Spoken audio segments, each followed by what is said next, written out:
Hello friends, welcome. In last lecture we have done with the limitations of first law and the modified first law. In today's lecture we are going to deal with the second law of thermodynamics. So here today we will see second law of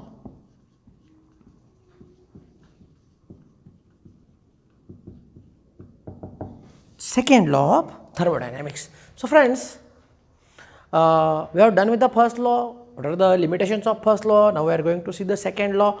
See, before that we will just see some concept. What is if we will supply suppose Q amount of heat to the system. Just imagine करा की आपण Q amount of heat ही सिस्टीमला supply केली आणि या सिस्टीमने W एवढं work surrounding वर केलं आहे. There is a difference. सिस्टीमला आपण हीट सप्लाय केली आहे. As the heat is absorb it is a positive. As a work is done on the surrounding means it may be expansion. It is suppose to be negative. Remember दिस.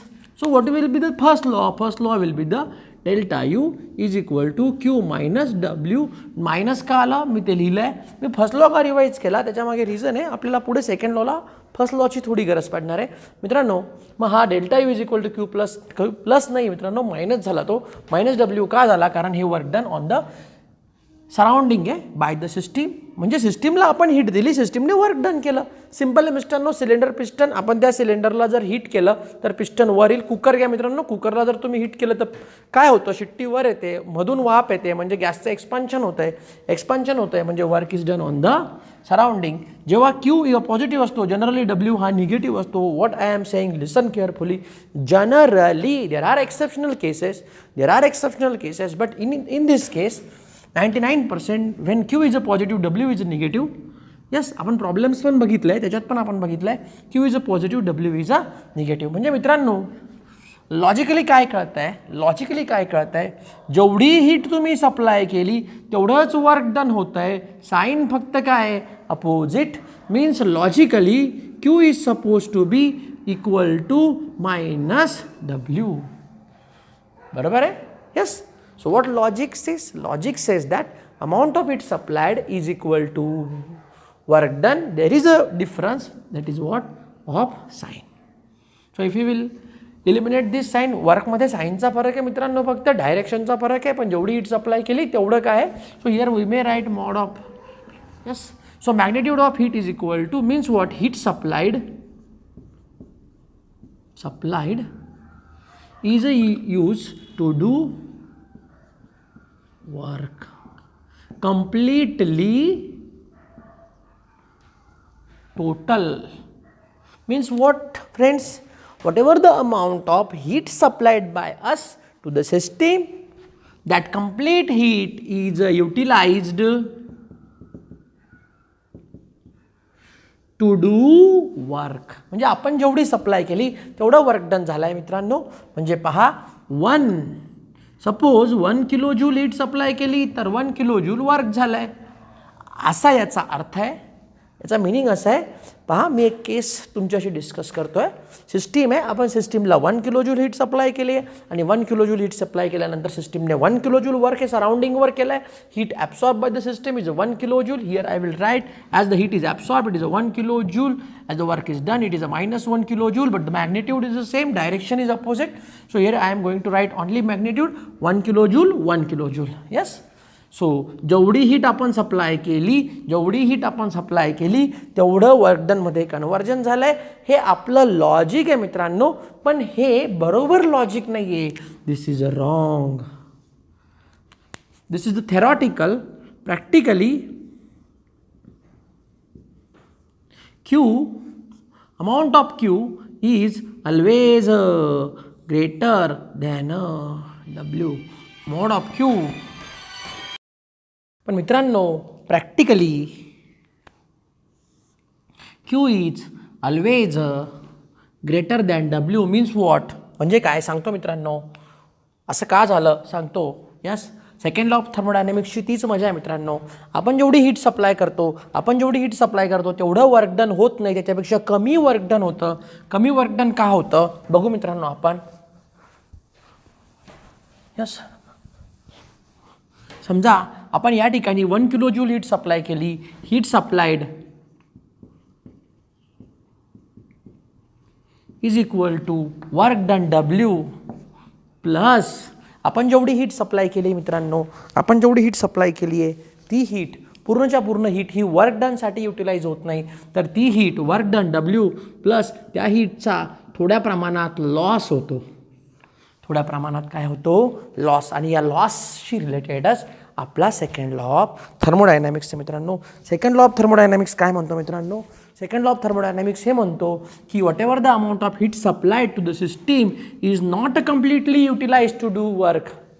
जेवढी heat आपण supply केली मित्रांनो ती पूर्णच्या पूर्ण heat ही work डनसाठी ती system use करत नाही, तर त्या सिस्टीममध्ये थोड्या प्रमाणात लॉस होतो. तो लॉस का होतो ते आपण पुढे बघणार आहे.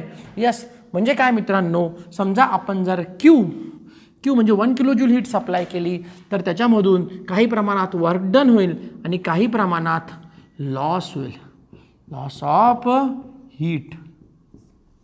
बरोबर आहे. मग लॉस ऑफ हीट, आता वर्क डन किती असेल हे लॉसवर ठरेल मित्रांनो. वर्क डन किती असेल हे कशावर ठरेल? लॉसवर. त्याच्यासाठी आपण एक सिंपल एक्झाम्पल बघू, एक डेमॉन्स्ट्रेटिव्ह एक्झाम्पल बघू मित्रांनो. मग समजा आपल्याकडे ही बाईक आहे किंवा आपल्याकडे ही कार आहे. We are having a car 1 and we are having a car 2.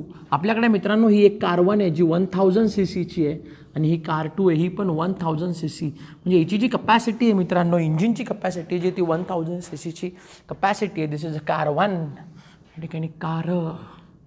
So this is a car 1.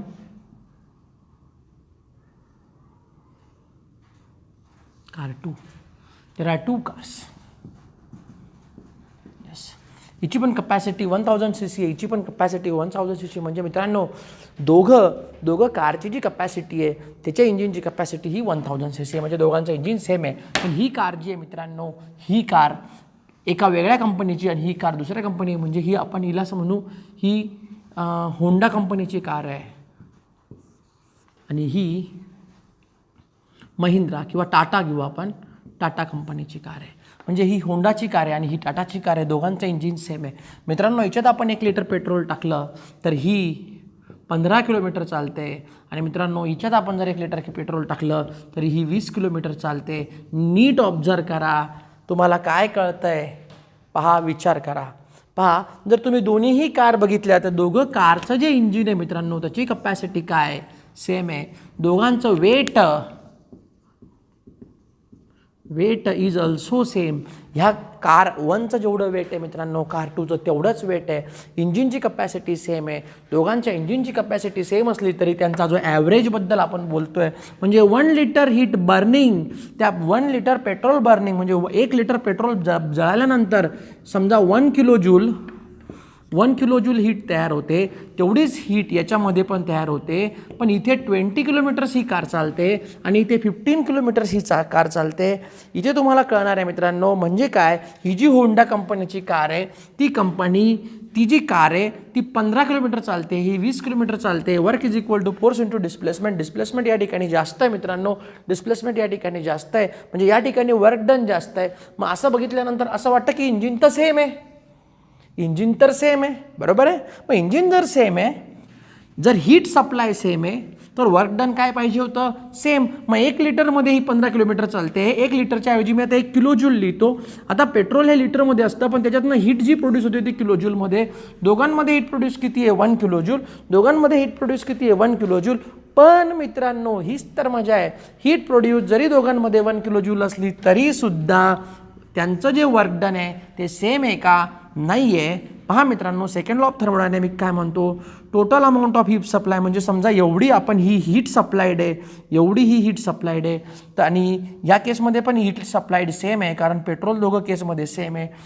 या केसमध्ये मित्रांनो या ठिकाणी ॲव्हरेज जास्त आहे म्हणजे या ठिकाणी वर्क डन जास्त आहे म्हणजे या ठिकाणी लॉस काय आहे कमी. या ठिकाणी ॲव्हरेज कमी आहे म्हणजे या ठिकाणी ॲव्हरेज कमी आहे म्हणजे वर्क डन काय मित्रांनो कमी आहे. म्हणजे एवढी हीट सप्लाय आपण केली पण ह्या हीटपैकी फक्त एवढंच आपलं वर्क डन होतं आहे.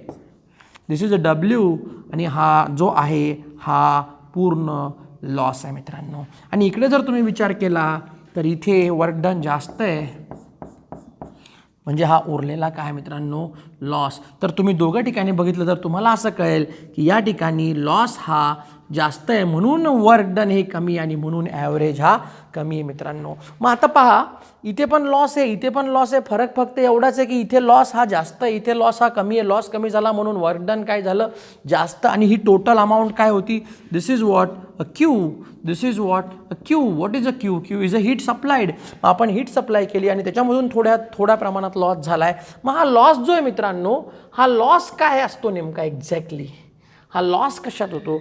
हा जो लॉस आहे मित्रांनो, हा जो एनर्जीचा लॉस झाला आहे, हा लॉस कुठे जातो, हा loss, this loss is utilize to carry out permanent,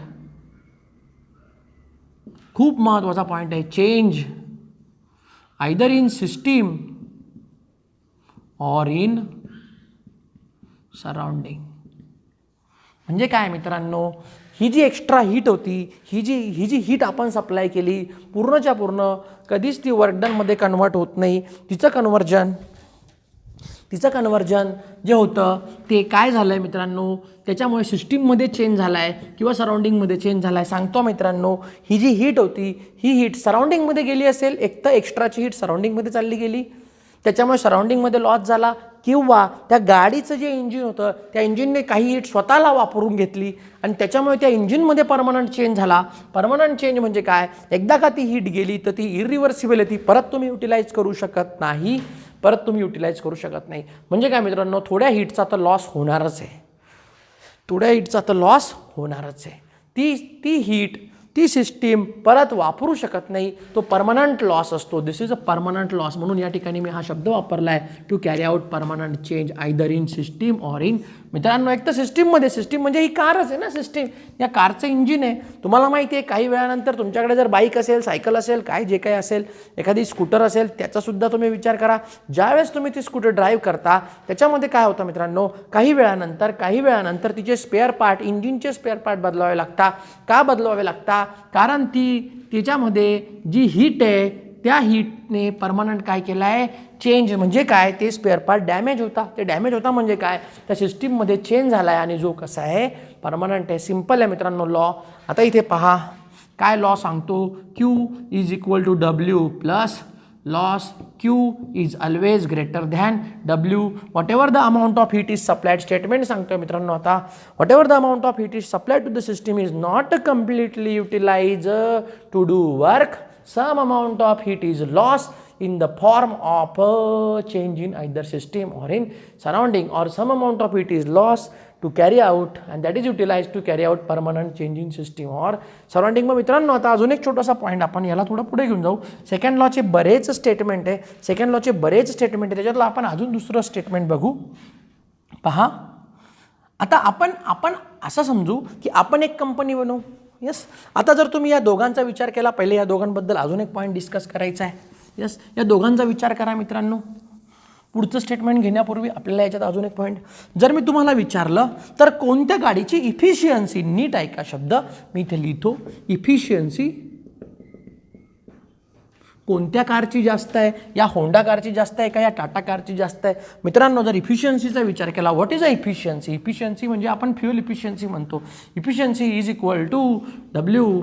simple लँग्वेजमध्ये लॉजिकली हा फॉर्म्युला डेव्हलप केला आहे, याला कुठला सायंटिफिक बेस नाही, लॉजिकली डेव्हलप केला आहे मी. Efficiency is equal to W upon Q. म्हणजे किती वर्क डन केलं किती हीटमध्ये. मग मित्रांनो, या ठिकाणी आपण हे समजा, हे आपण कन्सिडर करू 100 किंवा 1 किलो जूल आणि हे 0.5 वर्क डन समजू. मग इफिशियन्सी किती होईल, 0.5 अपॉन 1 इज इक्वल टू 0.5.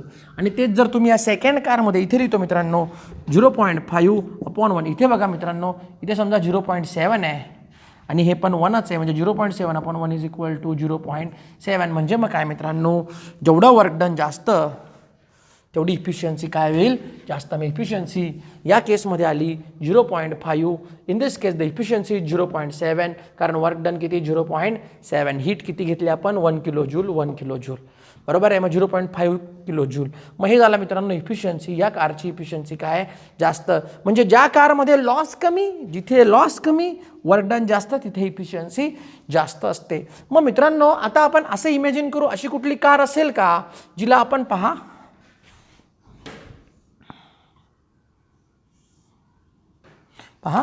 अशी कुठली कार असेल का की जिला आपण Q amount of heat supply केली, क्यू किलो जूल, आणि तिच्यात पूर्णच्या पूर्ण वर्क डन झालं, पूर्णच्या पूर्ण वर्क डन झालं, म्हणजे total no loss is there, no loss is there. पण नो लॉस इज देअर म्हणजे काय मित्रांनो, इफिशियन्सी किती येईल, efficiency is equal to W upon Q. W Q किती आहे 1, डब्ल्यू किती आहे 1, डब्ल्यू 1, म्हणजे मग 1 अपॉन 1 इज इक्वल टू 1, म्हणजे इफिशियन्सी किती आली 1. इफिशियन्सी किती आली, इफिशियन्सीची हायेस्ट व्हॅल्यू 1 असते.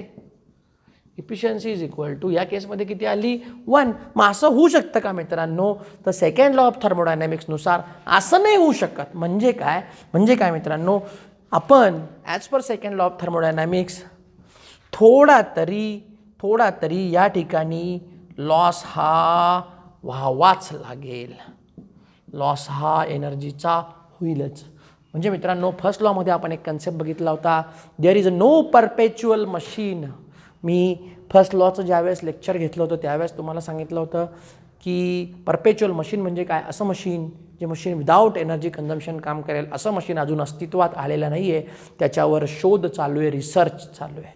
खूप सारे लोक, न्यूटनने प्रयत्न केला, आईन्स्टाईनने प्रयत्न केला, त्याच्यानंतर आपल्या इथले भास्कराचार्य आहे, त्यांच्या ग्रंथांमध्ये सुद्धा परपेच्युअल मशीनचा उल्लेख तुम्हाला दिसतो.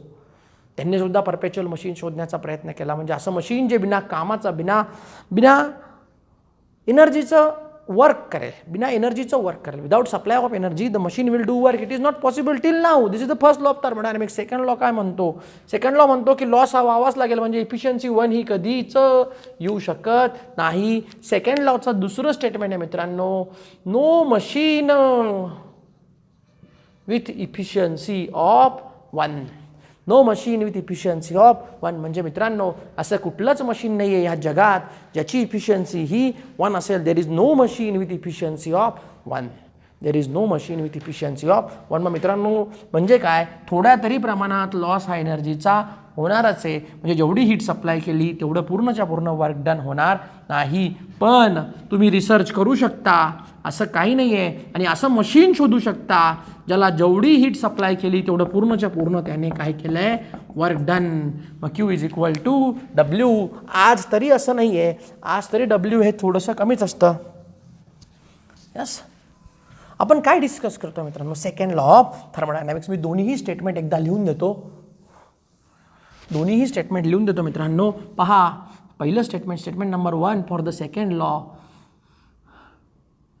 Total Q is not always equal to W. Why? Because Q is equal to W plus loss. Some loss will be always there. And what is this loss of energy?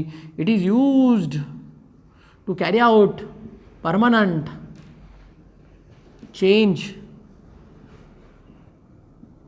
Either in system. मित्रांनो हा एक तर सिस्टीममध्ये change होतो किंवा सराउंडिंगमध्ये होतो. Change तो होणार आहे मित्रांनो, परमनंट चेंज. तर जेव्हा पण एनर्जी सप्लाय होते त्याच्यानंतर एक परमनंट चेंज त्या सिस्टीममध्ये होऊन जातो. ती सिस्टीम पहिलेसारखी राहत नाही. काम केल्यानंतर त्याच्यात परमनंट चेंज होतो, एक तर सिस्टीममध्ये होतो किंवा सराउंडिंगमध्ये होतो. त्याच्यानंतर पहा मित्रांनो नंबर 2,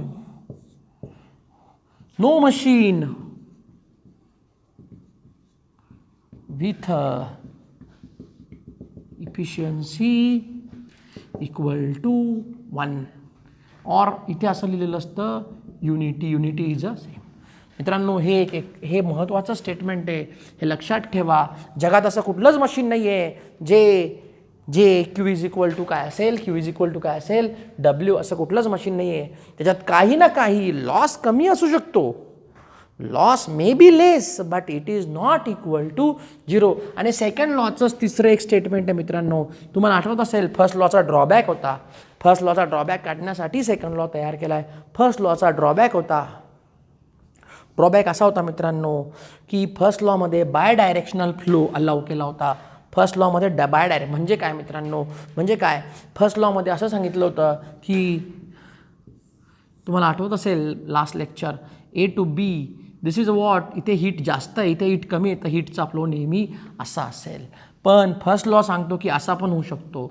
फर्स्ट लॉने हे पण अलो केलं होतं, काल आपण याच्यावर डिस्कस केलं आहे, लास्ट लेक्चरमध्ये डिस्कस केलं आहे मित्रांनो. म्हणजे काय, फर्स्ट म्हणजे काय मित्रांनो, पहा, नो दिस स्पॉन्टेनियस म्हणजे आपोआप, spontaneous flow of heat is always unidirectional. मित्रांनो, जो हीटचा फ्लो असतो तो नेहमी काय असतो, युनिडायरेक्शनल. तो कधीच बाय डायरेक्शनल नसतो. एका वेळेस हीट ही एकाच डायरेक्शनने फ्लो होते. म्हणजे काय मित्रांनो, काल आपण एक एक्सपेरिमेंट बघितला होता, आम्ही डेमॉन्स्ट्रेशन दिलं होतं. इथे आपली ही स्पार्कलर आहे, या ठिकाणी जर तुम्ही लायटर त्याला लावलं तर हीट इकडून इकडे येईल मित्रांनो. त्याच वेळेस इकडून इकडे जाणार नाही, ती स्पॉन्टेनियस नसेल. स्पॉन्टेनियस म्हणजे आपोआप फ्लो हा इकडून इकडे येईल, लक्षात ठेवा. एवढंच नाही, so this is a sun. Sun is now giving the energy to the earth. मग सनमधून एनर्जी भेटते, अर्थमधून सनमध्ये जात नाही आहे. स्पॉन्टेनियस फ्लो, आपोआप फ्लो कसा आहे, सनमधून कशात येते, अर्थमध्ये. So spontaneous flow of energy is always unidirectional in the one direction. You have to remember this is a second law of thermodynamics. मग मित्रांनो, हा सेकंड लॉ होता. याचा मॅथमॅटिकल फॉर्म आहे का मित्रांनो? याचा खूप छोटा, फर्स्ट लॉचा मॅथमॅटिकल फॉर्म खूप मोठा आहे, याचा मॅथमॅटिकल फॉर्म खूप छोटा आहे. So what we have done with the second law of thermodynamics. So here we have to remember all this 3 statement of a second law of thermodynamics. Thank you.